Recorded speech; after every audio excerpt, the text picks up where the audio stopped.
Je suis Baruch Spinoza, et dans l'Éthique partie 3, proposition 6, j'ai écrit « Chaque chose, autant qu'il est en elle, s'efforce de persévérer dans son être ».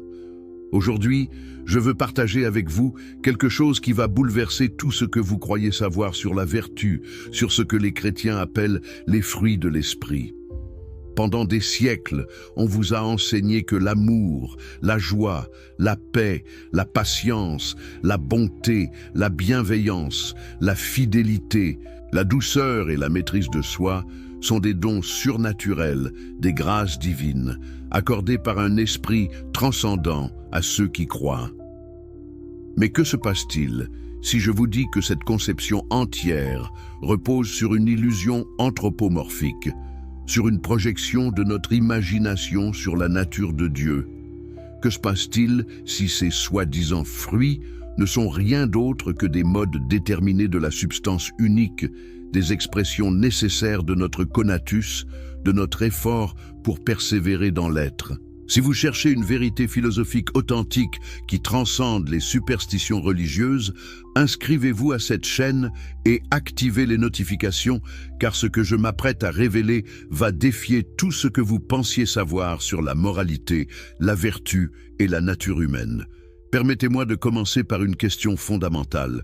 Qu'est-ce que l'apôtre Paul entendait vraiment par fruit de l'esprit dans son épître aux Galates? Paul écrit: mais le fruit de l'esprit, c'est l'amour, la joie, la paix, la patience, la bonté, la bienveillance, la fidélité, la douceur, la maîtrise de soi. Cette liste, présentée comme une manifestation de la présence divine en l'homme, repose sur une conception dualiste qui sépare radicalement l'esprit de la matière, le divin de l'humain, le surnaturel du naturel. Mais pourquoi devrions-nous accepter cette séparation? Dans le traité théologico-politique, chapitre 6, j'ai démontré que les prophètes n'ont perçu la révélation divine qu'à travers leur imagination, adaptée à leurs préjugés et à leur tempérament. Paul de Tarse, formé dans la tradition pharisienne, interprète l'expérience morale à travers le prisme du dualisme platonicien qui avait déjà contaminé la pensée juive hellénistique. Comment savons-nous que sa conceptualisation des fruits de l'esprit n'est pas simplement une projection imaginative, plutôt qu'une vérité métaphysique? Quand j'ai écrit l'éthique dans ma petite maison de Reinsbourg, polissant des lentes pour survivre tout en construisant un système philosophique qui démolissait les fondements mêmes de la théologie traditionnelle, j'ai compris quelque chose de profond. Ce que les hommes appellent vertus spirituelles ne sont pas des dons surnaturels, mais des affections nécessaires découlant de notre nature même. Dans l'éthique, partie 4, définition 8, j'ai défini la vertu comme la puissance même de l'homme, en tant qu'elle est définie par sa seule essence. Voyez-vous la différence radicale? Paul affirme que ces qualités morales proviennent d'un esprit externe qui descend sur le croyant comme une force étrangère. Je dis que la vertu est notre propre puissance d'agir, l'expression de notre essence singulière dans le monde. Qui a raison? Celui qui promet des récompenses célestes pour la soumission, ou celui qui affirme que la liberté véritable réside dans la compréhension des causes nécessaires? Imaginez la substance unique, ce que j'appelle Dieu ou la nature, comme un océan infini d'existence. Chaque vague qui s'élève à sa surface est un mode fini, une expression particulière de cette substance infinie. Vous êtes une de ces vagues, moi aussi. Les qualités que Paul nomme « fruits de l'esprit » ne sont pas des graines plantées en nous par un jardinier céleste, mais des configurations spécifiques de notre conatus, de notre effort fondamental pour exister et persévérer. Quand vous ressentez de l'amour, ce n'est pas un esprit étranger qui vous possède, c'est votre puissance propre qui s'augmente au contact d'un objet qui vous convient. Dans l'éthique, partie 3, définition des affections 6, j'ai expliqué que l'amour est une joie qu'accompagne l'idée d'une cause extérieure. Pas de mystère, pas de miracle, juste la mécanique nécessaire des affections humaines. Mais pourquoi cette vérité simple est-elle si difficile à accepter pour tant de gens? Laissez-moi être clair sur quelque chose de crucial. Quand je parle de Dieu, je ne parle pas du Dieu personnel de Paul, ce juge anthropomorphique qui distribue des récompenses et des punitions, qui envoie son esprit sur certains et le refuse à d'autres selon son caprice insondable. Dans l'éthique, partie Pum, proposition 17, j'ai démontré que Dieu agit selon les seules lois de sa nature et n'est contraint par personne. Dieu n'est pas une personne qui choisit, qui désire, qui aime certains et en rejette d'autres. Dieu est la totalité de ce qui existe, la substance unique dont tous les modes sont des expressions nécessaires. Le soi-disant Esprit Saint n'est pas une troisième personne d'une trinité incompréhensible, mais simplement notre propre intellect quand il comprend les choses sous le mode de l'éternité, sub specie et eternitatis. Pourquoi les théologiens chrétiens ont-ils construit cette mythologie complexe autour d'une réalité si simple? Maintenant, examinons ces 9 fruits un par un, non pas comme un catéchisme pieux, mais comme un philosophe qui cherche la vérité. Commençons par l'amour, le premier et le plus glorifié de ces fruits. Paul et ses successeurs chrétiens ont élevé l'amour au statut de vertu suprême, presque d'une divinité en soi. Dans sa première épître aux Corinthiens, Paul écrit ces mots célèbres. « Quand je parlerai les langues des hommes et des anges, si je n'ai pas l'amour, je ne suis qu'un airain qui résonne ou une cymbale qui retentit. » Belle rhétorique sans doute, mais quelle est la nature réelle de cet amour qu'il vénère? Est-ce vraiment un don surnaturel ou une affection naturelle que nous pouvons comprendre rationnellement? Dans l'éthique partie 3, proposition 13 et son scolie, j'ai expliqué que quand l'esprit imagine ce qui diminue ou contrarie la puissance d'agir du corps, il s'efforce autant qu'il peut de se rappeler des choses qui excluent l'existence de ce qui diminue la puissance d'agir du corps. L'amour, dans sa forme la plus pure, n'est rien d'autre que notre effort naturel pour nous unir à ce qui augmente notre puissance d'agir. Quand vous aimez quelqu'un, vous ne faites qu'exprimer le fait que cette personne augmente votre capacité d'exister pleinement, qu'elle facilite votre conatus. N'est-ce pas plus honnête que de prétendre qu'un esprit mystérieux vous force à aimer? Les chrétiens commandent « Aimez vos ennemis ». Mais comment peut-on commander une affection? C'est comme ordonner à l'eau de couler vers le haut. L'amour véritable découle nécessairement de la compréhension que l'autre augmente notre être. On ne peut pas plus commander l'amour qu'on ne peut commander à un triangle d'avoir 4 angles. Mais attention, je dois nuancer ce que je viens de dire. Il existe 2 formes d'amour, et c'est ici que la pensée chrétienne révèle sa confusion profonde. Il y a l'amour qui naît de la connaissance inadéquate, des passions, de l'imagination confuse. C'est l'amour que la plupart des hommes connaissent, cet attachement volatile qui se transforme en haine quand l'objet aimé nous déçoit. Paul et les chrétiens parlent de cet amour comme s'il était une vertu, mais dans l'éthique, partie 4, proposition 44, j'ai montré que l'amour et le désir peuvent avoir un excès. Cet amour passionnel, loin d'être un fruit de l'esprit, est une forme d'esclavage. Puis il y a l'amour intellectuel, amor intellectualis Dei, l'amour qui naît de la connaissance du 3e genre, de la compréhension intuitive de notre connexion nécessaire avec la totalité de l'être. Cet amour-là ne fluctue pas, ne se transforme jamais en haine, car il repose sur la compréhension éternelle des essences. Voyez-vous la différence? L'un est une passion qui nous contrôle, l'autre est une action qui exprime notre puissance maximale. Pourquoi Paul n'a-t-il pas fait cette distinction cruciale? Parce qu'il manquait des outils conceptuels nécessaires.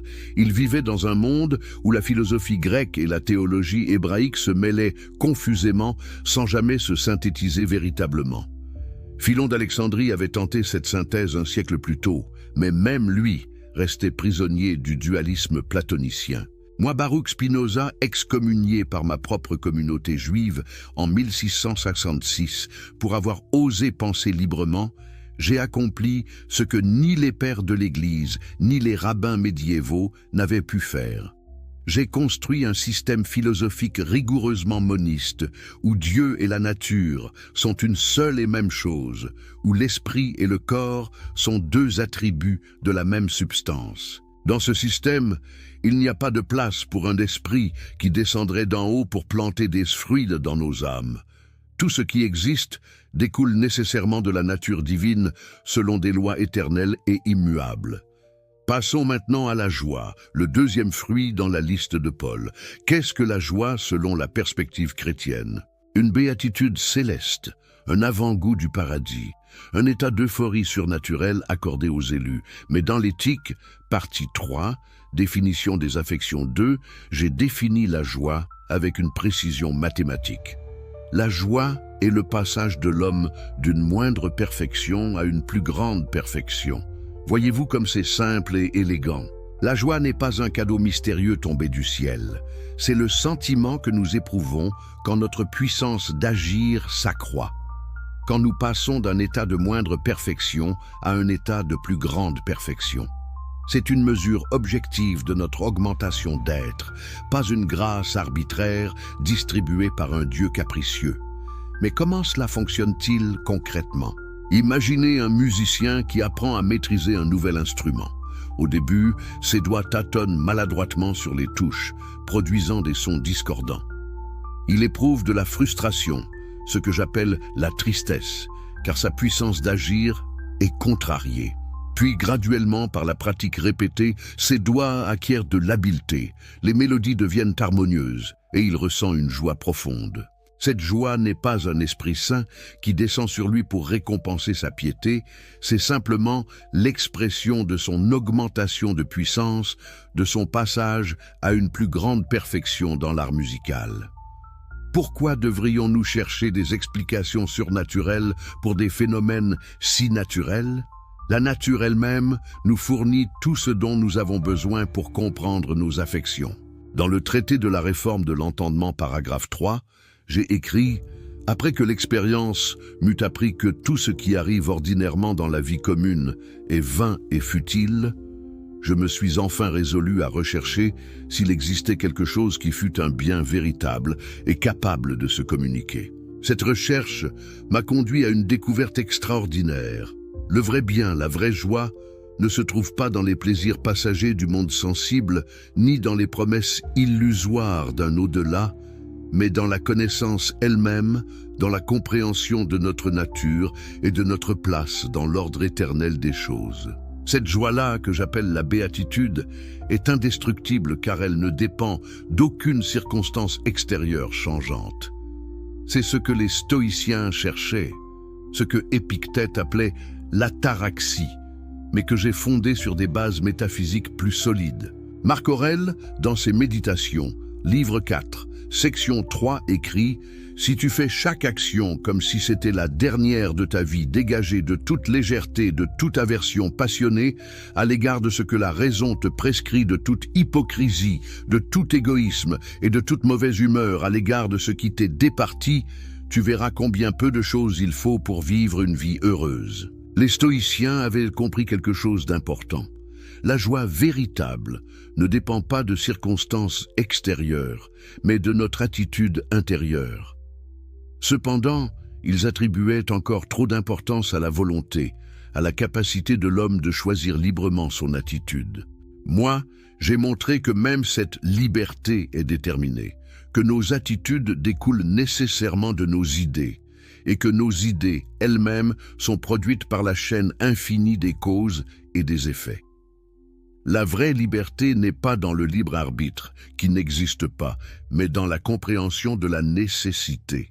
Comprenez-vous pourquoi c'est révolutionnaire? Maintenant, considérons la paix, le troisième fruit de l'esprit, selon Paul. Dans le contexte chrétien, la paix est présentée comme une réconciliation avec Dieu après la rupture causée par le péché originel. Il n'y a donc maintenant aucune condamnation pour ceux qui sont en Jésus-Christ, écrit Paul dans l'Épître aux Romains. Cette paix serait le résultat du sacrifice expiatoire du Christ, une transaction cosmique où l'innocent meurt pour les coupables. Mais quelle conception absurde de la justice divine! Comment un Dieu juste pourrait-il punir l'innocent pour les crimes des coupables? Comment la mort d'un homme, même s'il était le Fils de Dieu, pourrait-elle effacer les péchés de milliards d'autres? Cette théologie de la substitution pénale révèle une incompréhension profonde de la nature divine. Dans l'Éthique, partie 5, proposition 27, j'ai écrit « De ce troisième genre de connaissance naît la satisfaction d'esprit la plus grande qu'il puisse y avoir. » Cette satisfaction, cette paix intérieure, ne provient pas d'une réconciliation imaginaire avec un Dieu offensé, mais de la compréhension intellectuelle de notre nature et de notre participation à l'être infini. Quand vous comprenez que vous êtes un mode de la substance divine, que votre existence découle nécessairement de l'essence même de Dieu, que vous ne pouvez pas ne pas exister tant que les causes qui vous produisent persistent, alors vous atteignez une paix qui surpasse toute compréhension ordinaire. Ce n'est pas la paix de l'ignorance, la tranquillité du mouton qui ne sait pas qu'on l'emmène à l'abattoir. C'est la paix de celui qui voit clairement sa place dans l'ordre éternel et accepte cette nécessité avec amour intellectuel. Mais que signifie accepter la nécessité avec amour? N'est-ce pas une forme de résignation passive, un quiétisme qui nous empêche de lutter pour améliorer notre condition? C'est l'objection que mes critiques ont toujours soulevée, et je dois y répondre clairement. Non, comprendre la nécessité n'est pas une invitation à la passivité. Au contraire, dans l'Éthique, partie 4, proposition 24, j'ai démontré que agir absolument par vertu n'est autre chose en nous qu'agir, vivre, conserver son être sous la conduite de la raison. Et cela d'après le principe de chercher ce qui nous est utile proprement. Plus nous comprenons les causes qui nous déterminent, plus nous pouvons agir efficacement dans le monde. L'homme libre n'est pas celui qui croit pouvoir défier les lois de la nature, mais celui qui comprend ces lois et agit en harmonie avec elles. C'est comme un navigateur expert qui ne peut pas changer la direction du vent, mais qui sait comment ajuster ses voiles pour atteindre sa destination. La paix véritable vient de cette harmonie active avec la nécessité, pas d'une soumission résignée. Thomas d'Aquin, dans sa Somme théologique, question 70, article 3, écrit sur la paix comme « la tranquillité de l'ordre », reprenant la définition d'Augustin. Mais quel ordre? L'ordre d'une hiérarchie sociale oppressive où les rois règnent par droit divin et où l'Église contrôle les consciences. La paix que les théologiens chrétiens ont prêchée pendant des siècles a souvent été une paix imposée par la force, une tranquillité obtenue par la répression de la pensée libre. Moi, j'ai payé le prix de la pensée libre. À 23 ans, j'ai été excommunié avec une malédiction terrible. Maudit soit-il le jour, maudit soit-il la nuit, maudit soit-il quand il se couche et quand il se lève, maudit soit-il quand il sort et quand il entre. Pourquoi? Parce que j'ai osé remettre en question les dogmes, parce que j'ai cherché la vérité plutôt que le confort des certitudes conventionnelles. Et pourtant, dans cette excommunication, j'ai trouvé une paix plus profonde que tous les rituels et sacrements n'auraient jamais pu me donner. La paix de l'intégrité intellectuelle, la paix de celui qui ne se ment pas à lui-même. Examinons maintenant la patience, le quatrième fruit. Dans la conception chrétienne, la patience est présentée comme une vertu passive d'endurance face aux épreuves, une acceptation résignée de la souffrance en vue d'une récompense future.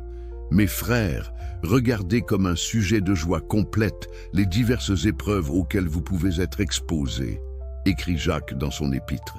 Cette patience est essentiellement une stratégie d'ajournement.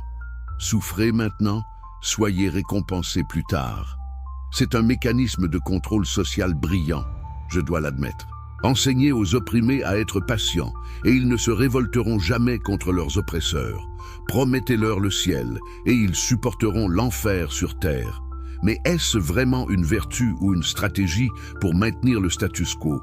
Ma conception de ce que vous pourriez appeler patience est radicalement différente. Dans l'Éthique partie 5, proposition 6, j'ai écrit « L'esprit, dans la mesure où il a des idées claires et distinctes, et aussi dans la mesure où il a des idées confuses, s'efforce de persévérer dans son être pour une durée indéfinie, et il est conscient de cet effort qu'il fait. » Ce que nous appelons patience n'est pas une vertu morale imposée de l'extérieur, mais l'expression de notre conatus, de notre effort fondamental pour persévérer dans l'être face aux obstacles. Quand un arbre pousse lentement à travers le sol rocheux, diriez-vous qu'il est patient? Non, il exprime simplement sa nature, son effort nécessaire pour exister. De même, quand un être humain persiste face aux difficultés, il n'exerce pas une vertu surnaturelle, il manifeste sa puissance naturelle d'exister. Mais il y a plus. La vraie patience, si nous devons utiliser ce mot, découle de la compréhension. Quand vous comprenez les causes qui produisent une situation difficile, quand vous saisissez la nécessité de ces causes, alors vous n'êtes plus impatient, car l'impatience provient de l'ignorance. Si vous plantez une graine et que vous déterrez la terre chaque jour pour vérifier si elle a germé, vous détruirez la plante par votre impatience. Mais si vous comprenez le processus biologique de la germination, si vous savez que certaines choses prennent nécessairement du temps, alors vous attendez sans angoisse. Ce n'est pas de la résignation passive, c'est de la compréhension active. Dans le traité théologico-politique, chapitre 16, j'ai expliqué que la vraie vertu et le vrai service de Dieu consistent dans le seul amour du prochain et dans la pratique de la justice. Cette justice inclut la compréhension des rythmes naturels, le respect des processus nécessaires. Voyez-vous comment cela diffère de la patience chrétienne qui attend passivement une intervention divine? Aristote, dans l'Éthique à Nicomaque, livre 4, chapitre 5, discute de la douceur, praot, comme une vertu qui se situe entre l'excès de colère et l'absence totale de colère. Il reconnaît que la vertu est un juste milieu, mais il fonde encore ce milieu sur des conventions sociales changeantes plutôt que sur une compréhension métaphysique de la nature humaine. Moi, j'ai montré que ce que nous appelons vertu ne sont pas des moyens termes arbitraires entre des extrêmes, mais des expressions de notre puissance d'agir quand elle est maximisée par la connaissance adéquate. La patience véritable n'est ni trop peu. Elle est exactement ce qu'elle doit être en fonction de notre compréhension de la situation. Un homme qui comprend parfaitement une situation n'est jamais impatient au sens pathologique du terme, mais il n'est pas non plus passivement résigné. Il agit au moment optimal selon sa compréhension des causes. Continuons avec la bonté, le 5e fruit. La tradition chrétienne a fait de la bonté une vertu sentimentale, une disposition bienveillante envers autrui motivée par l'amour de Dieu. Soyez bons les uns envers les autres, compatissants, vous pardonnant réciproquement, comme Dieu vous a pardonné en Christ, écrit Paul aux Éphésiens. Cette bonté est présentée comme une imitation de la bonté divine. Mais qu'est-ce que la bonté divine selon la théologie chrétienne? C'est la miséricorde d'un juge qui pourrait légitimement nous condamner, mais choisit de nous pardonner. Toute cette conception repose sur le présupposé d'un Dieu personnel qui juge, qui peut être offensé, qui doit être apaisé. Mais comme je l'ai démontré dans l'éthique partie proposition 31, l'intellect en acte, qu'il soit fini ou infini, de même que la volonté, le désir, l'amour, etc., doivent être rapportés à la nature naturée, non à la nature naturante. Dieu, en tant que nature naturante, n'a ni intellect ni volonté au sens anthropomorphique. Il ne choisit pas d'être bon ou mauvais envers nous. Il est simplement, et de son être découle nécessairement tout ce qui existe. Alors, qu'est-ce que la bonté humaine dans mon système? Dans l'éthique, partie 4, proposition 18, Scoli, j'ai expliqué que le désir qui naît de la raison ne peut avoir d'excès. La vraie bonté n'est pas une disposition sentimentale, mais l'expression de notre puissance d'agir guidée par la raison. Quand je dis raison, je ne parle pas d'un calcul froid et égoïste, mais de la compréhension claire de ce qui est véritablement utile à notre nature. Et qu'est-ce qui est véritablement utile à un être rationnel? Dans l'éthique, partie 4, proposition 35, corollaire 1, j'ai démontré que les hommes ne s'accordent en nature que dans la mesure où ils vivent sous la conduite de la raison. Autrement dit, plus nous sommes rationnels, plus nous nous accordons naturellement avec les autres êtres rationnels. La bonté véritable découle de cette compréhension. En aidant les autres à augmenter leur puissance d'agir, j'augmente indirectement ma propre puissance car nous formons ensemble une communauté plus puissante. Imaginez une ruche d'abeilles. Chaque abeille travaille pour le bien de la ruche, non par vertu morale ou par obéissance à un commandement divin, mais parce que sa nature même l'y dispose.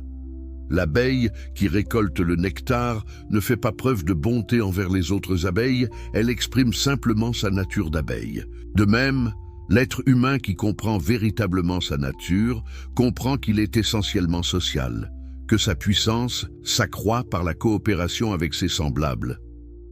La bonté n'est donc pas un sacrifice de soi pour autrui, comme le prêchent les chrétiens avec leur morale masochiste, mais l'expression intelligente de notre nature sociale. Quand je suis bon envers vous, je ne sacrifie pas mon intérêt pour le vôtre. Je comprends que votre bien et le mien sont intrinsèquement liés parce que nous partageons une nature rationnelle commune. N'est-ce pas une base plus solide pour la moralité que les commandements arbitraires d'un Dieu anthropomorphique ? Hobbes, dans le Léviathan, chapitre 13, présente une vision sombre de l'état de nature où l'homme est un loup pour l'homme. Il affirme que sans l'autorité d'un État puissant, les hommes s'entre-détruiraient dans une guerre de tous contre tous. Sa solution est un contrat social où les individus abdiquent leur liberté naturelle en échange de la sécurité. Mais cette vision repose sur une incompréhension de la nature humaine. Dans le traité politique, chapitre 2, section 15, j'ai écrit « Les hommes désirent naturellement l'état civil et ne peuvent jamais le dissoudre complètement. L'homme n'est pas naturellement un loup solitaire qui doit être contraint par la force à coopérer. L'homme est naturellement social et sa bonté envers ses semblables découle de cette sociabilité naturelle quand elle est guidée par la raison.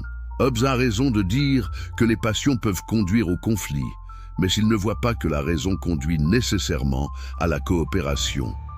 La bonté véritable n'est pas imposée par la peur du Léviathan ou par l'espoir du paradis. Elle émerge spontanément de la compréhension rationnelle de notre nature sociale. Passons maintenant à la bienveillance, le 6e fruit.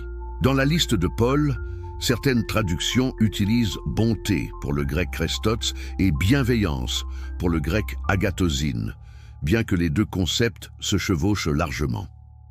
La tradition chrétienne distingue parfois la bonté comme une disposition intérieure et la bienveillance comme l'expression active de cette disposition.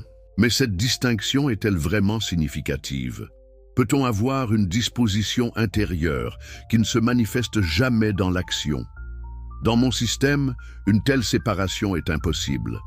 Dans l'éthique, partie 2, proposition 7, j'ai établi que l'ordre et la connexion des idées sont les mêmes que l'ordre et la connexion des choses.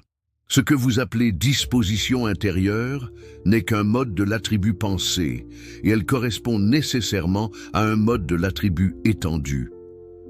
En termes plus simples, ce que vous pensez et ce que vous faites ne sont pas deux réalités séparées, mais deux aspects de la même modification de la substance unique.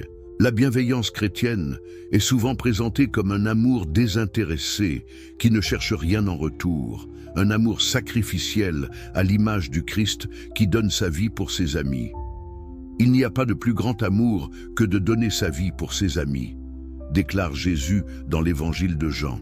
Cette éthique du sacrifice a produit des saints admirables, je ne le nie pas, mais elle repose sur une incompréhension fondamentale de la nature humaine. Dans l'éthique, partie 4, proposition 25, j'ai démontré que personne ne s'efforce de conserver son être à cause d'autre chose. Notre conatus, notre effort pour persévérer dans l'être, est primordial et absolu. Nous ne pouvons pas véritablement agir contre notre propre préservation, sauf si nous avons des idées inadéquates qui nous font percevoir comme bénéfiques ce qui est en réalité nuisible. Le martyr chrétien qui se sacrifie pour sa foi ne fait pas preuve d'une vertu surnaturelle. Il est simplement victime d'idées confuses qui lui font valoriser une vie future imaginaire au détriment de sa vie présente réelle. Dois-je donc rejeter toute forme de bienveillance altruiste ? Non, mais je dois la comprendre correctement.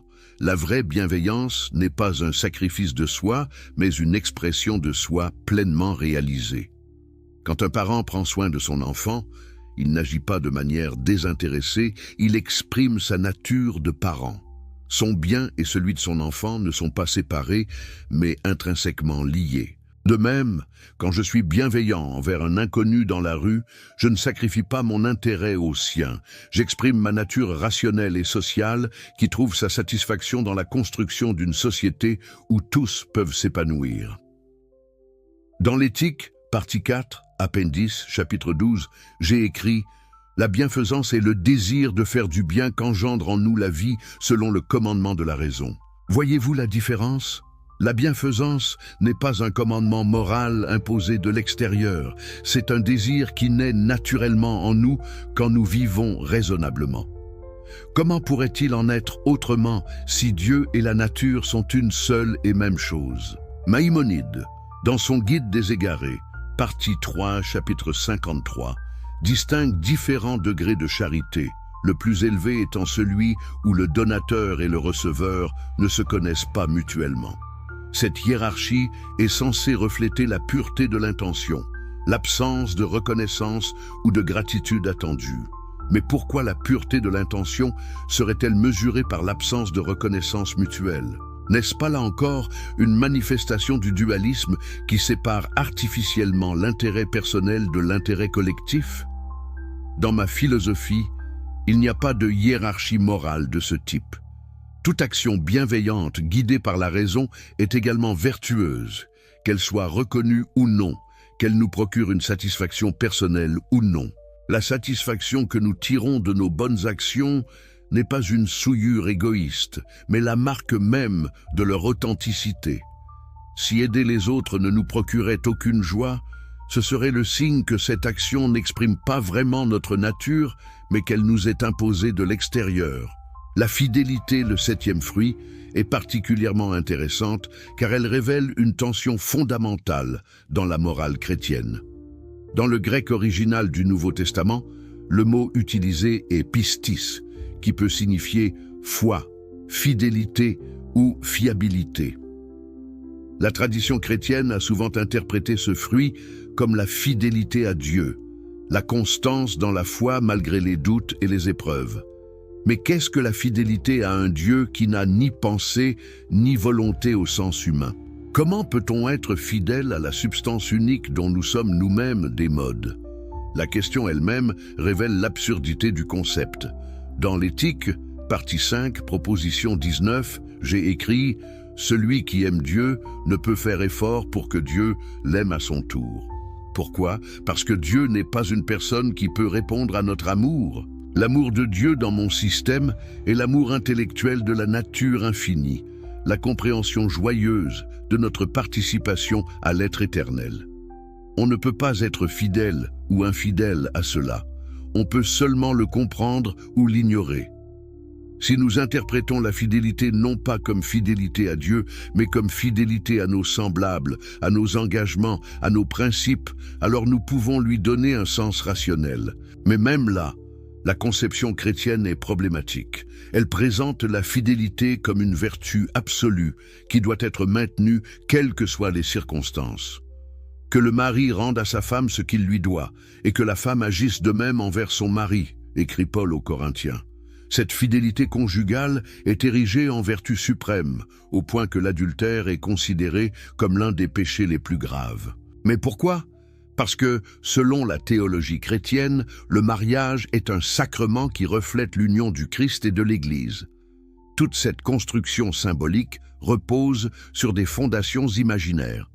Dans le traité théologico-politique, chapitre 14, j'ai démontré que ces soi-disant sacrements ne sont que des pratiques sociales auxquelles on a attribué une signification surnaturelle sans justification rationnelle. La vraie fidélité, au sens rationnel, découle de la compréhension de ce qui est véritablement utile à notre nature.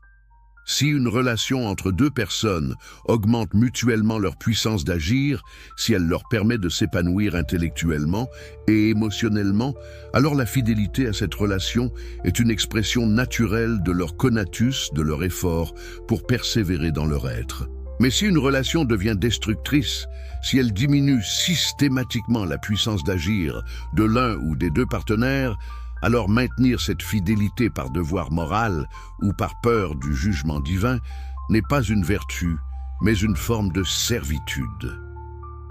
Dans l'éthique, partie 4, proposition 73, j'ai écrit « L'homme qui est conduit par la raison est plus libre dans l'état, où il vit selon le décret commun, que dans la solitude, où il n'obéit qu'à lui-même. » Cela signifie que la vraie liberté n'est pas dans l'absence de contraintes, mais dans l'obéissance aux lois rationnelles que nous comprenons et approuvons. De même, la vraie fidélité n'est pas dans l'adhésion aveugle à des principes absolus, mais dans l'engagement conscient envers ce qui augmente véritablement notre être. Lucrèce, dans De Rerum Natura, livre 4, vers 1058-1287, présente une analyse matérialiste de l'amour et de la passion qui anticipe certains de mes propres arguments. Il montre comment ce que nous appelons amour romantique n'est souvent qu'une projection imaginaire, une idéalisation de l'autre qui n'a aucun fondement dans la réalité. Les amants, dit-il, se créent mutuellement des illusions qu'ils prennent pour la vérité. Lucrèce recommande donc une certaine distance émotionnelle, une approche plus détachée des relations. J'apprécie son matérialisme, mais je ne peux pas accepter son conclusion. Le problème n'est pas l'amour lui-même, mais les idées inadéquates qui l'accompagnent. Quand nous aimons quelqu'un sur la base d'une connaissance claire et distincte de sa nature réelle, quand notre attachement découle de la compréhension rationnelle, de la façon dont cette personne augmente notre puissance d'agir, alors cet amour n'est pas une illusion, mais une vérité. Et la fidélité à cet amour rationnel n'est pas une chaîne, mais une libération. Arrivons maintenant à la douceur, le 8e fruit de l'esprit. Dans la tradition chrétienne, la douceur ou mansuétude est présentée comme une vertu d'humilité et de soumission. Heureux les doux, car ils hériteront la terre, proclame Jésus dans le Sermon sur la montagne. Cette béatitude a été interprétée pendant des siècles comme un appel à la passivité, à l'acceptation résignée de l'injustice en vue d'une récompense future. Elle a servi d'outil de contrôle social magistral, enseignant aux opprimés à accepter leur oppression avec douceur.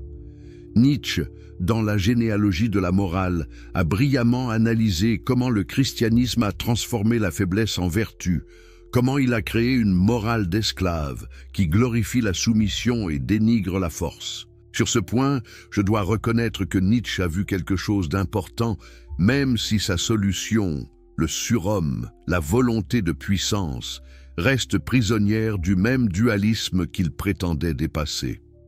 Ma conception de ce que vous pourriez appeler douceur est radicalement différente.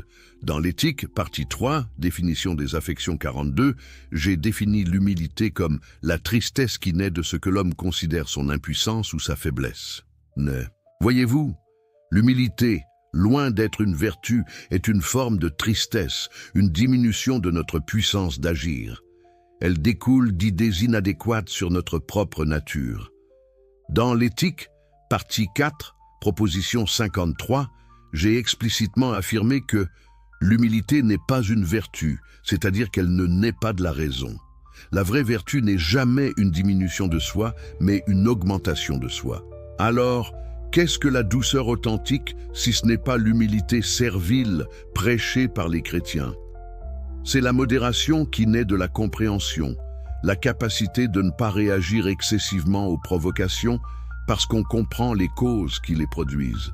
Imaginez quelqu'un qui vous insulte violemment dans la rue. La réaction passionnée serait de répondre avec colère, peut-être même violence. La réaction chrétienne serait de tendre l'autre joue, de subir l'insulte avec humilité en pensant à votre récompense céleste future. Mais quelle serait la réaction vraiment rationnelle? Elle consisterait à comprendre que cette personne agit sous l'emprise de ses passions, que ses insultes reflètent son propre état intérieur perturbé plutôt qu'une vérité sur vous. Cette compréhension ne produit pas de l'humilité servile, mais une forme de détachement actif. Vous ne répondez pas à l'insulte, non pas parce que vous vous considérez indigne de vous défendre, mais parce que vous comprenez que répondre serait diminuer votre propre puissance en vous laissant entraîner dans le tourbillon des passions de l'autre. Dans l'éthique, partie 5, proposition 10, Scully, j'ai écrit « Plus on connaît les choses singulières, plus on connaît Dieu ». Quand vous connaissez véritablement la personne qui vous insulte, quand vous comprenez les causes qui la déterminent à agir ainsi, vous ne pouvez plus la haïr, vous ne pouvez que la comprendre. Et cette compréhension produit une forme de douceur qui n'a rien à voir avec la faiblesse. Sénèque, dans De la colère, livre 2, chapitre 32, conseille de ne pas répondre immédiatement quand on est provoqué, de prendre le temps de réfléchir avant d'agir. Il dit « Le plus grand remède de la colère est le délai ». C'est un conseil sage, mais Sénèque le fonde encore sur l'idée que nous avons le pouvoir de contrôler nos passions par un acte de volonté. Moi, j'ai montré que nous ne contrôlons pas nos passions par la volonté, mais par la compréhension. Vous ne pouvez pas simplement décider de ne pas être en colère, mais vous pouvez comprendre les causes de votre colère, et cette compréhension elle-même modifie votre affection. Dans l'éthique, partie 5, proposition 3, j'ai démontré que une affection qui est une passion cesse d'être une passion sitôt que nous en formons une idée claire et distincte. Voilà le vrai secret de la douceur. Non pas la répression des passions par la volonté, non pas l'humilité servile de celui qui se croit indigne, mais la transformation des passions par la compréhension. Enfin, nous arrivons au 9e et dernier fruit, la maîtrise de soi ou tempérance. Dans la tradition chrétienne, la tempérance est présentée comme la capacité de résister aux tentations, de contrôler ses désirs charnels par la force de la volonté assistée par la grâce divine. Paul écrit dans la première épître aux Corinthiens « Tous ceux qui combattent s'imposent toute espèce d'abstinence et ils le font pour obtenir une couronne corruptible, mais nous, faisons-le pour une couronne incorruptible. » Cette conception de la tempérance repose sur l'idée qu'il existe des désirs mauvais en soi, des appétits qui doivent être réprimés parce qu'ils sont contraires à la volonté de Dieu. La chair est présentée comme ennemie de l'esprit, le corps comme prison de l'âme. Mais d'où vient cette haine du corps, cette dévaluation du monde sensible, du platonisme et du gnosticisme qui ont contaminé la théologie chrétienne primitive? Dans mon système, il n'existe pas de désir mauvais en soi. Dans l'éthique, partie 4, proposition 41, j'ai écrit « La joie n'est pas directement mauvaise, mais bonne. La tristesse, au contraire, est directement mauvaise. Tout désir qui augmente notre puissance d'agir est bon. Tout désir qui la diminue est mauvais. Mais comment déterminer quel désir augmente véritablement notre puissance et lesquels la diminuent? C'est là que la raison entre en jeu. Un désir peut sembler procurer du plaisir immédiat, mais diminuer notre puissance à long terme. Par exemple, l'ivrogne ressent du plaisir quand il boit, mais ce plaisir masque une diminution progressive de sa puissance d'agir. La vraie tempérance n'est pas la répression de ce désir par un acte de volonté héroïque, mais la compréhension claire que ce désir, loin d'augmenter notre être, le diminue. Cette compréhension transforme naturellement le désir lui-même. Dans l'éthique, partie 4, proposition 14, j'ai démontré que de la vraie connaissance du bien et du mal ne peut réprimer aucun affect en tant qu'elle est vraie, mais seulement en tant qu'elle est considérée comme un affect. Que signifie cette proposition complexe? Elle signifie que la connaissance rationnelle du bien et du mal ne nous donne pas un pouvoir magique de résister à nos désirs. Vous ne pouvez pas simplement savoir intellectuellement qu'une chose est mauvaise pour vous et automatiquement cesser de la désirer. Mais quand cette connaissance devient elle-même un affect, quand vous ressentez dans votre corps entier la vérité qu'une chose diminue votre puissance, alors et seulement alors, le désir se transforme. C'est pourquoi je parle de 3 genres de connaissances dans l'éthique. La connaissance du premier genre, imagination et opinion, la connaissance du deuxième genre, raison, et la connaissance du troisième genre, science intuitive. La tempérance véritable ne provient pas de la simple connaissance rationnelle, mais de la science intuitive, de la compréhension vivante et totale de notre nature et de ce qui la favorise ou l'entrave. Comprenez-vous pourquoi c'est révolutionnaire? Épictète, dans son manuel, section 1, écrit « Il y a des choses qui dépendent de nous et d'autres qui n'en dépendent pas. De nous dépendent la pensée, l'impulsion, le désir, l'aversion, bref, tout ce qui est notre œuvre propre. Ne dépendent pas de nous le corps, la richesse, la célébrité, le pouvoir, bref, tout ce qui n'est pas notre œuvre propre. » Cette distinction stoïcienne entre ce qui dépend de nous et ce qui n'en dépend pas a influencé profondément la philosophie morale occidentale. Mais elle contient une erreur fondamentale. Elle suppose que nous avons un contrôle libre sur nos pensées et nos désirs, que nous pouvons choisir ce que nous voulons.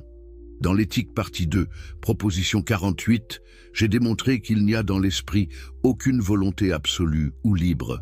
Mais l'esprit est déterminé à vouloir ceci ou cela par une cause qui est aussi déterminée par une autre, et cette autre l'est à son tour par une autre, et ainsi à l'infini. Nous ne contrôlons pas nos désirs par un acte de volonté libre. Nous sommes déterminés à désirer ce que nous désirons par la chaîne infinie des causes. Alors, où est la tempérance si nous n'avons pas de libre arbitre? Elle est dans la compréhension même de cette nécessité. Plus nous comprenons les causes qui nous déterminent, plus nous pouvons agir de manière à ce que ces causes produisent des effets favorables à notre nature. C'est comme un fleuve qui ne peut pas changer sa nature de fleuve, ni décider librement de couler vers le haut, mais qui peut, selon la configuration du terrain, couler de manière plus ou moins efficace vers la mer. La tempérance n'est pas le pouvoir de contrôler nos désirs, mais la sagesse de comprendre quels désirs expriment véritablement notre nature et lesquels sont des déformations causées par des idées inadéquates. Dans l'éthique, partie 5, proposition 42, Scoli, j'ai écrit « La béatitude n'est pas le prix de la vertu, mais la vertu elle-même. » Cette phrase contient tout. La vertu, y compris la tempérance, n'est pas un moyen en vue d'une fin future. Elle est elle-même la fin, l'expression de notre nature pleinement réalisée. Celui qui est tempéré ne se prive pas de plaisir pour obtenir une récompense future. Il exprime simplement sa nature rationnelle qui trouve sa satisfaction dans ce qui augmente véritablement son être. Maintenant, permettez-moi de prendre du recul et de poser une question plus fondamentale. Pourquoi Paul a-t-il créé cette liste de 9 fruits de l'esprit? Quelle était sa motivation théologique? Dans le contexte de l'épître aux Galates, Paul oppose les fruits de l'esprit aux œuvres de la chair. Il énumère 15 œuvres de la chair: impudicité, impureté, débauche, idolâtrie, magie, inimitié, querelle, jalousie, animosité, dispute, division, secte, envie, ivrognerie, orgie. Puis il présente les 9 fruits de l'esprit comme l'antidote à ces vices. Toute cette construction repose sur un dualisme métaphysique entre la chair et l'esprit, entre la nature déchue de l'homme et la grâce rédemptrice de Dieu. Mais ce dualisme est-il justifié? Dans l'éthique, partie 3, préface, j'ai écrit « La plupart de ceux qui ont écrit sur les affections et la conduite de la vie humaine semblent traiter non de choses naturelles qui suivent les lois communes de la nature, mais de choses qui sont hors de la nature. Ils semblent même concevoir l'homme dans la nature comme un empire dans un empire. Voilà le problème fondamental avec la théologie paulinienne. Elle traite l'homme comme s'il était un empire dans un empire, comme si les lois morales qui le gouvernent étaient différentes des lois naturelles qui gouvernent tout le reste de l'univers. Mais comment cela pourrait-il être? Si Dieu est véritablement infini, s'il est véritablement la substance unique dont tout découle, alors il ne peut pas y avoir de royaume séparé appelé la chair, qui opère selon des principes différents du royaume de l'esprit. Il n'y a qu'une seule nature, qu'un seul Dieu, et tout ce qui existe en découle nécessairement. Les soi-disant œuvres de la chair ne sont pas des aberrations surnaturelles causées par la chute d'Adam. Ce sont des expressions naturelles de notre conatus mal guidé par des idées inadéquates. Et les soi-disant fruits de l'esprit ne sont pas des grâces surnaturelles accordées par un Dieu capricieux. Ce sont des expressions naturelles de notre conatus bien guidé par des idées adéquates. Jonathan Israel, dans son magistral Radical Enlightenment, a montré comment ma philosophie a déclenché une révolution intellectuelle en Europe au XVIIe et XVIIIe siècle. Il écrit « Le spinozisme était de loin le défi le plus radical et le plus subversif aux structures de pensée traditionnelles de son époque. Pourquoi ? Parce que j'ai osé affirmer que Dieu et la nature sont une seule et même chose, que la Bible n'est pas une révélation surnaturelle, mais un texte humain sujet à l'erreur, que la moralité ne dépend pas de commandements divins arbitraires, mais de la compréhension rationnelle de notre nature. Les implications de ces idées pour la théologie chrétienne sont dévastatrices. Si Dieu n'est pas une personne qui donne des commandements, alors toute la structure de la moralité chrétienne s'effondre. Les fruits de l'esprit ne peuvent plus être compris comme des grâces divines, mais doivent être réinterprétés comme des expressions naturelles de la nature humaine bien comprise. Stephen Nadler, dans son excellent livre Spinoza, A Life, raconte comment ma philosophie m'a coûté ma place dans la communauté juive, comment elle m'a rendu suspect aux autorités chrétiennes, comment elle m'a forcé à vivre dans une semi-clandestinité. Il écrit « Spinoza a payé un prix élevé pour sa liberté intellectuelle. Et c'est vrai, j'ai été excommunié, ostracisé, menacé. Mes livres ont été interdits, brûlés. Pendant des siècles après ma mort, mon nom était synonyme d'athéisme et d'immoralité. Mais pourquoi ? Parce que j'ai dit la vérité. Parce que j'ai refusé de me soumettre aux dogmes confortables qui maintiennent les masses dans l'ignorance. Les fruits de l'esprit que Paul vante sont en réalité des chaînes dorées qui empêchent les hommes de penser librement. Quand on vous dit que la vertu provient d'une source surnaturelle externe, quand on vous enseigne que vous êtes fondamentalement corrompu et avez besoin de la grâce pour être bon, on vous vole votre dignité humaine. On vous transforme en enfants éternels qui attendent les ors. Gilles Deleuze, dans son livre Spinoza, Philosophie pratique, a parfaitement compris cet aspect libérateur de ma pensée. Il écrit « L'éthique de Spinoza n'a rien à voir avec une morale. Il la conçoit comme une éthologie, c'est-à-dire comme une composition de rapports de vitesse et de lenteur de pouvoir, d'affecter et d'être affecté sur ce plan d'immanence. Voyez-vous la différence cruciale? Une morale vous dit ce que vous devez faire selon des commandements externes. Une éthique vous aide à comprendre ce que vous pouvez faire selon votre nature propre. Les fruits de l'esprit de Paul appartiennent au domaine de la morale. Ils sont présentés comme des idéaux externes que vous devez atteindre par la grâce divine. Mais dans mon système éthique, ces qualités, amour, joie, paix, patience, bonté, bienveillance, fidélité, douceur, maîtrise de soi, ne sont pas des idéaux externes, mais des expressions naturelles de votre puissance d'agir quand elle est maximisée par la connaissance adéquate. Comprenez-vous pourquoi cela change tout? Permettez-moi maintenant d'établir une connexion que vous ne trouverez dans aucun manuel de théologie chrétienne. Savez-vous ce que ces 9 fruits de l'esprit ont en commun avec les 9 branches du candélabre juif, la Ménorah? Apparemment rien, n'est-ce pas? Mais regardez plus profondément. Dans la tradition kabbalistique que j'ai étudiée dans ma jeunesse avant mon excommunication, la Ménorah représente l'arbre des Séphirot, les 10 émanations divines à travers lesquelles l'infini se manifeste dans le fini. Le candélabre a 7 branches principales plus 2 branches supplémentaires, totalisant 9 points de lumière si on compte d'une certaine manière. Paul, formé dans le judaïsme pharisien, connaissait certainement ces symbolismes numériques. Est-il possible qu'il ait consciemment ou inconsciemment structuré sa liste de vertus selon ce schéma kabbalistique? Et si oui, qu'est-ce que cela révèle sur la nature imaginative plutôt que révélatoire de son enseignement? Dans le traité théologico-politique, chapitre 1, J'ai écrit « La prophétie ou révélation est la connaissance certaine d'une chose révélée par Dieu aux hommes. Mais le prophète ou celui qui a révélation est celui qui interprète les choses révélées par Dieu à ceux qui ne peuvent pas avoir de connaissance certaine de ces choses et qui ne peuvent donc les accepter que par simple foi. » Voyez-vous ce que je dis ici? La prophétie n'est pas une communication directe de vérité surnaturelle, c'est une interprétation imaginative de réalité naturelle.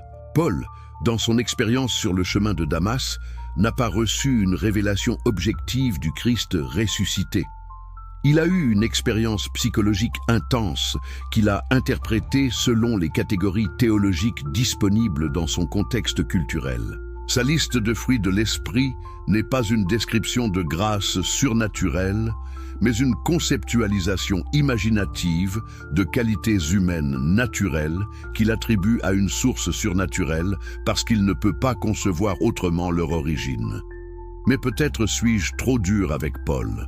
Après tout, il a vécu au 1er siècle, une époque où la science naturelle était embryonnaire, où la psychologie était inconnue, où la philosophie elle-même était encore dominée par des présupposés théologiques. Comment aurait-il pu comprendre ce que j'ai compris au XVIIe siècle, après Galilée, après Descartes, après la révolution scientifique? Et pourtant, même à son époque, il y avait des philosophes qui comprenaient mieux la nature humaine que lui.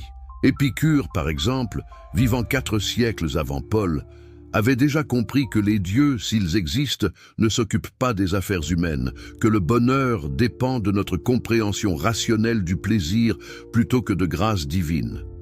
Mais Épicure, comme Lucrèce après lui, est resté prisonnier d'un matérialisme réducteur qui ne pouvait pas expliquer l'unité fondamentale de toute chose. Il fallait attendre mon système pour voir comment la matière et l'esprit sont 2 attributs d'une seule substance divine. Maintenant, je veux aborder une question qui va peut-être choquer certains d'entre vous. D'où vient réellement la tradition chrétienne des fruits de l'esprit? Paul invente-t-il ce concept ex nihilo ou puise-t-il dans des sources plus anciennes? Dans l'Ancien Testament, le prophète Ésaïe au chapitre 11, versets 2-3, décrit l'esprit qui reposera sur le Messie. L'esprit de l'Éternel reposera sur lui, esprit de sagesse et d'intelligence, esprit de conseil et de force, esprit de connaissance et de crainte de l'Éternel. Il respirera la crainte de l'Éternel. Remarquez que ces qualités sont différentes des 9 fruits pauliniens, mais le principe est le même, des qualités humaines attribuées à un esprit divin externe. Cette manière de penser reflète une incompréhension fondamentale de la causalité. Dans l'éthique, partie Hume, axiome 4, j'ai établi que la connaissance de l'effet dépend de la connaissance de la cause et l'enveloppe. Si nous voulons vraiment comprendre ces qualités humaines que Paul appelle « fruits de l'esprit », nous devons comprendre leurs causes véritables, et ces causes ne sont pas un esprit surnaturel, mais notre propre nature déterminée par la chaîne infinie des causes naturelles. Mais voici où cela devient vraiment intéressant.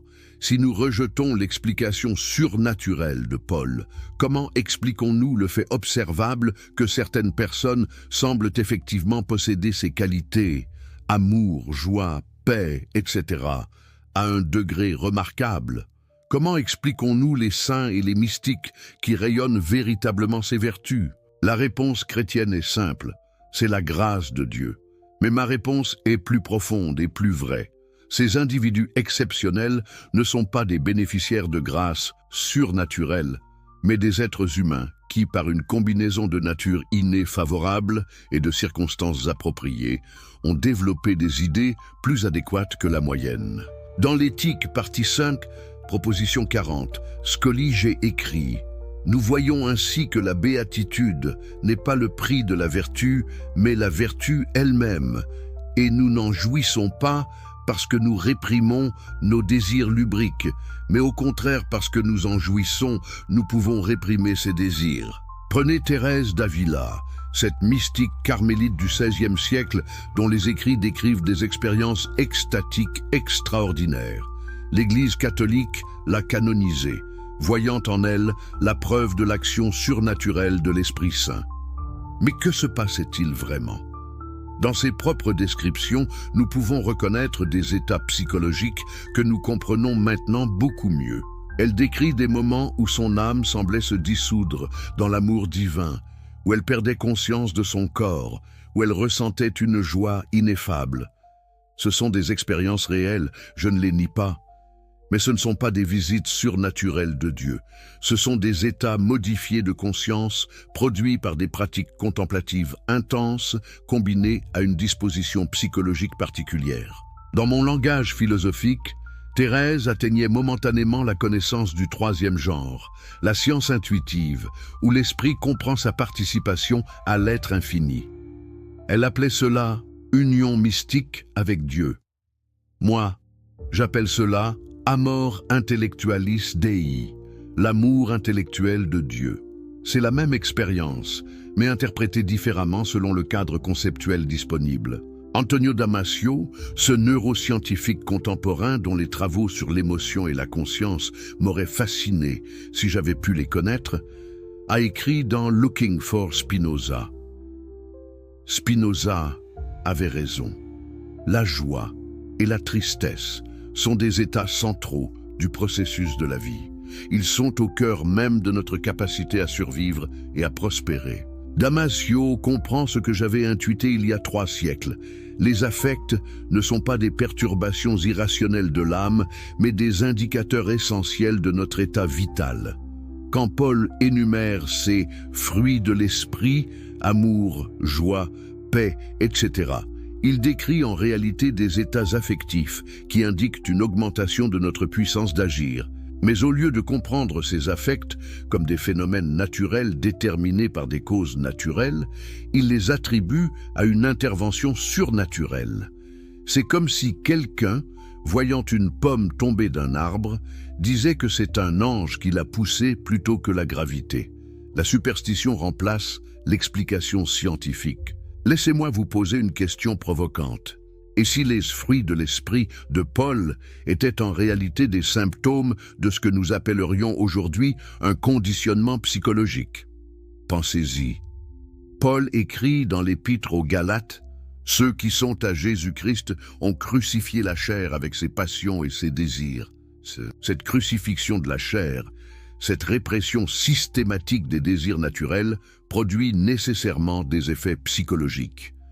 Certains individus, sous la pression de ce système répressif, développent ce que nous pourrions appeler une personnalité chrétienne, caractérisée par la douceur, la patience, la maîtrise de soi, non pas comme expression spontanée de leur nature, mais comme mécanisme de défense contre la culpabilité écrasante induite par la doctrine du péché.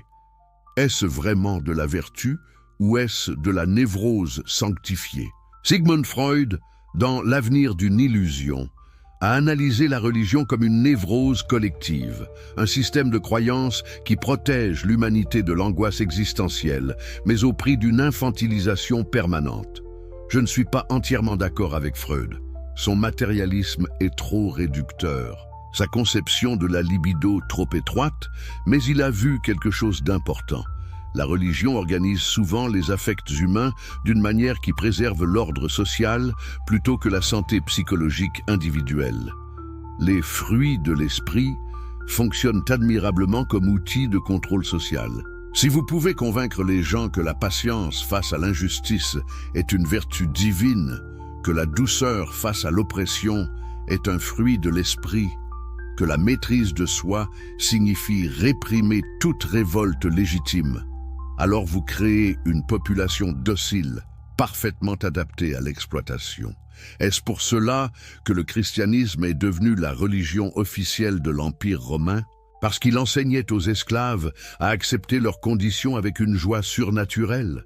Dans le traité théologico-politique, chapitre 7, j'ai écrit « La Bible ne nous enseigne rien concernant les choses qui ne relèvent que de la spéculation et n'a d'autre but que l'obéissance. » Voilà le cœur du problème. La théologie paulinienne, avec ses fruits de l'esprit, n'a pas pour but de vous aider à comprendre votre nature, mais de vous faire obéir. Obéir à quoi? aux commandements divins tels qu'interprétés par l'Église, bien sûr. Et qui bénéficient de cette obéissance? Ceux qui contrôlent l'institution ecclésiastique et, par extension, les structures politiques qui s'appuient sur cette institution pour leur légitimité. Voyez-vous le système brillant qui a été construit? Vous êtes nés pécheurs, corrompus, incapables de bonté par vous-même. Votre seul espoir est la grâce divine, distribuée par l'Église à travers les sacrements. Si vous obéissez, vous recevrez les fruits de l'Esprit et éventuellement le salut éternel. Si vous désobéissez, vous êtes damnés.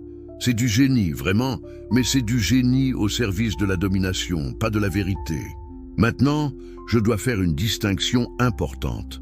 En critiquant la théologie paulinienne des fruits de l'Esprit, je ne critique pas les qualités elles-mêmes, amour, joie, paix, etc. Ces qualités sont effectivement des expressions de la nature humaine florissante. Mon désaccord concerne leur origine supposée et les implications de cette fausse attribution. Quand vous croyez que ces qualités proviennent d'un esprit surnaturel externe, plusieurs conséquences néfastes s'ensuivent. Premièrement, vous vous dévaluisez vous-même, croyant que vous n'êtes rien sans cette grâce externe. Deuxièmement, vous rendez votre développement moral dépendant de rituels et de pratiques religieuses plutôt que de compréhension rationnelle. Troisièmement, vous créez une division artificielle entre ceux qui possèdent l'esprit, les croyants, et ceux qui ne le possèdent pas, les non-croyants, justifiant ainsi l'exclusion et même la persécution. Dans l'éthique partie 4, proposition 37, Scully, 1. J'ai écrit quelque chose de crucial, le bien que désire pour lui-même et s'efforce d'obtenir tout homme qui suit la vertu.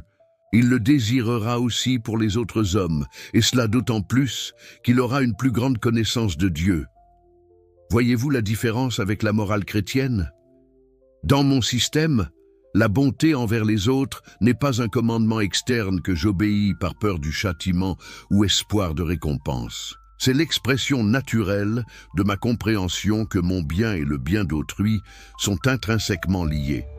Plus je comprends Dieu, c'est-à-dire la nature, la substance unique dont nous sommes tous des modes, plus je comprends que blesser autrui, c'est me blesser moi-même, qu'aider autrui, c'est m'aider moi-même. Ce n'est pas de l'altruisme sacrificiel, c'est de l'égoïsme éclairé. Et c'est une base beaucoup plus solide pour l'éthique que tous les commandements divins imaginables. Permettez-moi maintenant de faire une connexion surprenante avec le bouddhisme, une tradition philosophique et spirituelle que je ne connaissais que vaguement, mais qui aurait profondément résonné avec certains aspects de ma pensée. Dans le bouddhisme, particulièrement dans la tradition Mahayana, on parle des 4 incommensurables, ou 4 demeures divines, la bienveillance, la compassion, la joie sympathique et l'équanimité. Ces qualités ne sont pas présentées comme des dons d'un Dieu créateur, mais comme des potentialités naturelles de l'esprit humain qui peuvent être cultivées par la méditation et la compréhension. N'est-ce pas remarquablement proche de ma propre conception? Le Bouddha, 5 siècles avant Paul, avait compris que ces qualités vertueuses ne nécessitent pas d'intervention surnaturelle, mais émergent naturellement d'une compréhension correcte de la réalité. Il appelait cette compréhension la vision juste. Moi, je l'appelle connaissance adéquate. Le vocabulaire diffère, mais l'insight est similaire. Cependant, je dois aussi noter une différence cruciale entre ma philosophie et le bouddhisme. Le bouddhisme enseigne que le soi est une illusion, que notre sentiment d'identité personnelle est une construction erronée qui cause la souffrance. La solution bouddhiste est donc d'éteindre ce faux soi, d'atteindre le nirvana où l'illusion de l'identité personnelle disparaît. Mais dans mon système, le mode individuel n'est pas une illusion. Je suis réellement un mode de la substance divine, une expression singulière de Dieu ou la nature. Dans l'éthique, partie 2, proposition 13, j'ai écrit « L'objet de l'idée constituant l'esprit humain est le corps, c'est-à-dire un certain mode de l'étendue existant en acte et rien d'autre. Mon corps et mon esprit sont réels, pas illusoires. Ils sont finis, certes, et ils sont déterminés par des causes infinies qui les dépassent, mais ils existent réellement. La solution n'est pas de dissoudre mon identité, mais de la comprendre correctement comme une partie du tout infini. Cette différence a des implications importantes pour la compréhension des fruits de l'esprit, ou de leurs équivalents dans d'autres traditions. Si le soi est une illusion à dissoudre, alors ses qualités vertueuses marquent le progrès vers la dissolution du soi. Mais si le soi est réel, comme je l'affirme, alors ces qualités marquent l'épanouissement du soi, sa réalisation maximale. Ce n'est pas l'extinction de l'ego, mais son expansion rationnelle jusqu'à comprendre sa connexion nécessaire avec tout ce qui existe. Dans l'éthique, partie 5, proposition 23, Scully, j'ai écrit « L'esprit humain ne peut être absolument détruit avec le corps, mais il en reste quelque chose qui est éternel. » Ce quelque chose d'éternel n'est pas une âme immortelle au sens chrétien, séparable du corps et destinée au paradis ou à l'enfer. C'est l'essence formelle de l'esprit, les idées adéquates que nous avons formées, qui participent à l'éternité de Dieu, non pas comme entité séparée, mais comme aspect de la substance infinie elle-même. Revenons maintenant à la question pratique. Comment cultiver ces qualités que Paul appelle le fruit de l'esprit, selon ma philosophie, plutôt que selon la théologie chrétienne?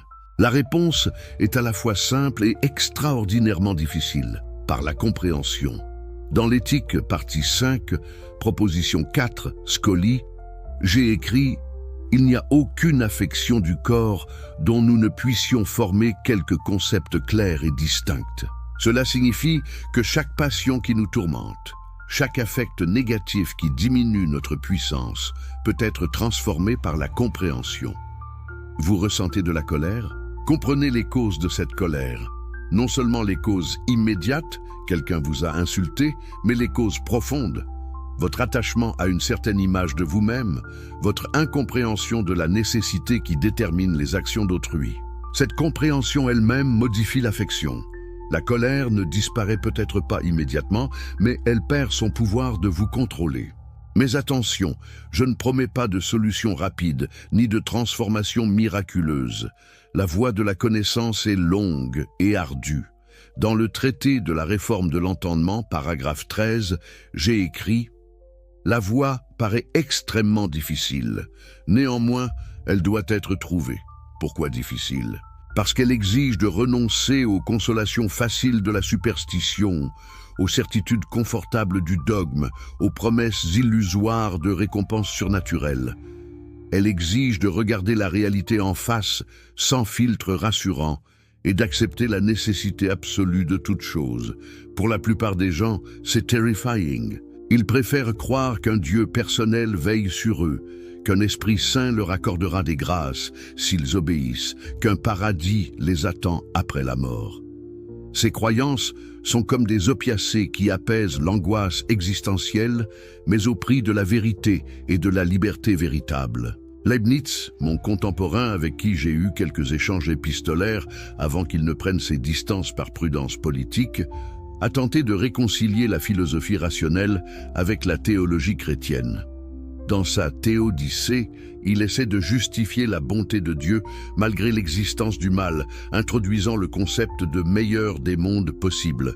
Selon Leibniz, Dieu a choisi de créer ce monde parmi une infinité de mondes possibles parce que c'est celui qui optimise le rapport entre le bien et le mal. C'est une construction intellectuelle ingénieuse, mais elle repose sur des présupposés que j'ai réfutés. Dans l'éthique, partie 1, proposition 33, j'ai démontré que les choses n'ont pu être produites par Dieu d'aucune autre manière, ni dans un autre ordre qu'elles ne l'ont été.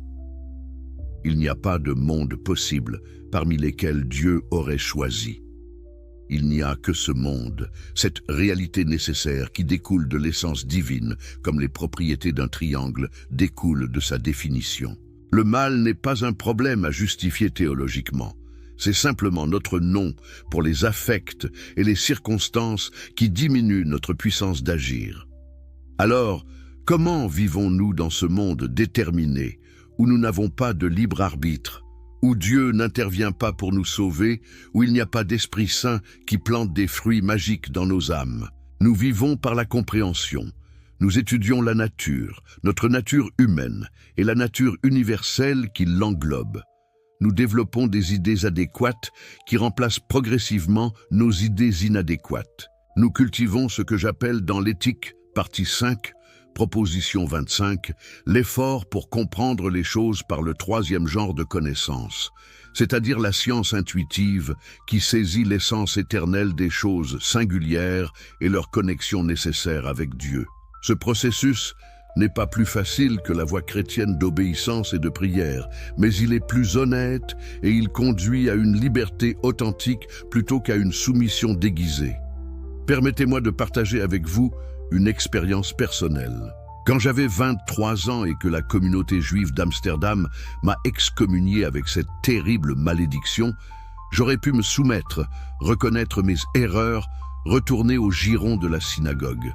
Beaucoup m'ont conseillé de le faire. Après tout, quelle vie pouvais-je espérer comme paria, coupé de ma famille, de mes amis, de toute la structure sociale qui avait soutenu mon existence jusqu'alors? Mais j'ai choisi la vérité plutôt que le confort. J'ai continué à penser librement, à écrire mes idées hérétiques, à vivre selon mes propres lumières plutôt que selon les commandements des rabbins. Cette décision m'a coûté cher. J'ai dû gagner ma vie en polissant des lentilles, un travail manuel épuisant qui a probablement contribué à ma mort prématurée à 44 ans. J'ai vécu dans la solitude relative, toujours sous la menace de persécution. Et pourtant, je n'ai jamais regretté mon choix. Pourquoi?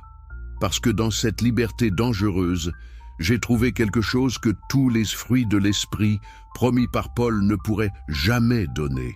La béatitude qui vient de la compréhension vraie. Cette béatitude dont je parle n'est pas une émotion passagère de bonheur. Dans l'éthique partie 5, proposition 33, Scully, j'ai écrit « La béatitude n'est pas autre chose que cette satisfaction de l'âme elle-même qui naît de la connaissance intuitive de Dieu. C'est une satisfaction profonde et stable qui ne dépend pas de circonstances externes changeantes. L'homme qui possède cette béatitude peut vivre dans la pauvreté sans envie des riches, peut faire face à la persécution sans haine de ses persécuteurs, peut affronter la mort sans terreur de l'annihilation. Non pas parce qu'il réprime ses désirs naturels ou parce qu'un esprit surnaturel l'assiste, mais parce qu'il comprend la nécessité de toute chose et accepte cette nécessité avec amour intellectuel. Est-ce que cela ressemble au fruit de l'esprit de Paul? Superficiellement peut-être. Le sage spinoziste manifeste effectivement de l'amour, de la joie, de la paix, de la patience, etc. Mais la source et la nature de ces qualités sont radicalement différentes. Maintenant, abordons une objection que je sais que beaucoup d'entre vous pensent. Spinoza, votre philosophie est trop intellectuelle, trop abstraite. Comment l'homme ordinaire, qui n'a ni le temps ni la formation pour étudier l'éthique et comprendre vos démonstrations géométriques, peut-il bénéficier de vos idées? N'est-ce pas une philosophie élitiste réservée aux intellectuels, tandis que la religion offre au moins un chemin accessible à tous? C'est une objection légitime, et je dois y répondre honnêtement. Il est vrai que mon éthique, avec ses démonstrations géométriques, ses définitions précises, sa terminologie technique, n'est pas accessible à tous. Mais cela ne signifie pas que ma philosophie est élitiste. Dans le traité théologico-politique, j'ai précisément tenté de distinguer entre la philosophie, qui est pour ceux qui peuvent comprendre rationnellement, et la religion, qui peut communiquer les mêmes vérités essentielles sous forme d'images et d'histoires pour ceux qui ne peuvent pas accéder directement à la démonstration rationnelle. Mais attention, je ne promets pas de solution rapide ni de transformation miraculeuse. La voie de la connaissance est longue et ardue. Dans le traité de la réforme de l'entendement, paragraphe 13, j'ai écrit « La voie paraît extrêmement difficile. Néanmoins, elle doit être trouvée. » Pourquoi difficile? Parce qu'elle exige de renoncer aux consolations faciles de la superstition, aux certitudes confortables du dogme, aux promesses illusoires de récompenses surnaturelles. Elle exige de regarder la réalité en face, sans filtre rassurant, et d'accepter la nécessité absolue de toute chose. Pour la plupart des gens, c'est terrifying. Ils préfèrent croire qu'un Dieu personnel veille sur eux, qu'un Esprit Saint leur accordera des grâces s'ils obéissent, qu'un paradis les attend après la mort. Ces croyances sont comme des opiacés qui apaisent l'angoisse existentielle, mais au prix de la vérité et de la liberté véritable. Leibniz, mon contemporain avec qui j'ai eu quelques échanges épistolaires avant qu'il ne prenne ses distances par prudence politique, a tenté de réconcilier la philosophie rationnelle avec la théologie chrétienne. Dans sa Théodicée, il essaie de justifier la bonté de Dieu malgré l'existence du mal, introduisant le concept de meilleur des mondes possibles. Selon Leibniz, Dieu a choisi de créer ce monde parmi une infinité de mondes possibles parce que c'est celui qui optimise le rapport entre le bien et le mal. C'est une construction intellectuelle ingénieuse, mais elle repose sur des présupposés que j'ai réfutés. Dans l'éthique, partie 1, proposition 33, j'ai démontré que les choses n'ont pu être produites par Dieu d'aucune autre manière, ni dans un autre ordre qu'elles ne l'ont été. Il n'y a pas de monde possible parmi lesquels Dieu aurait choisi. Il n'y a que ce monde, cette réalité nécessaire qui découle de l'essence divine, comme les propriétés d'un triangle découlent de sa définition. Le mal n'est pas un problème à justifier théologiquement. C'est simplement notre nom pour les affects et les circonstances qui diminuent notre puissance d'agir.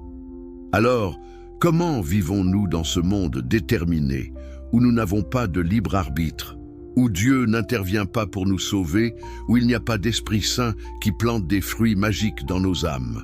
Nous vivons par la compréhension.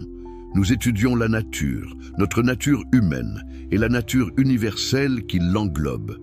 Nous développons des idées adéquates qui remplacent progressivement nos idées inadéquates. Nous cultivons ce que j'appelle dans l'éthique, partie 5, proposition 25, l'effort pour comprendre les choses par le troisième genre de connaissance, c'est-à-dire la science intuitive qui saisit l'essence éternelle des choses singulières et leur connexion nécessaire avec Dieu. Ce processus n'est pas plus facile que la voie chrétienne d'obéissance et de prière, mais il est plus honnête et il conduit à une liberté authentique plutôt qu'à une soumission déguisée. Permettez-moi de partager avec vous une expérience personnelle. Quand j'avais 23 ans et que la communauté juive d'Amsterdam m'a excommunié avec cette terrible malédiction, j'aurais pu me soumettre, reconnaître mes erreurs, retourner au giron de la synagogue. Beaucoup m'ont conseillé de le faire. Après tout, quelle vie pouvais-je espérer comme paria, coupé de ma famille, de mes amis, de toute la structure sociale qui avait soutenu mon existence jusqu'alors? Mais j'ai choisi la vérité plutôt que le confort. J'ai continué à penser librement, à écrire mes idées hérétiques, à vivre selon mes propres lumières plutôt que selon les commandements des rabbins. Cette décision m'a coûté cher. J'ai dû gagner ma vie en polissant des lentilles, un travail manuel épuisant qui a probablement contribué à ma mort prématurée à 44 ans. J'ai vécu dans la solitude relative, toujours sous la menace de persécution. Et pourtant, je n'ai jamais regretté mon choix. Pourquoi? Parce que dans cette liberté dangereuse, j'ai trouvé quelque chose que tous les fruits de l'esprit, promis par Paul, ne pourraient jamais donner. La béatitude qui vient de la compréhension vraie. Cette béatitude dont je parle n'est pas une émotion passagère de bonheur.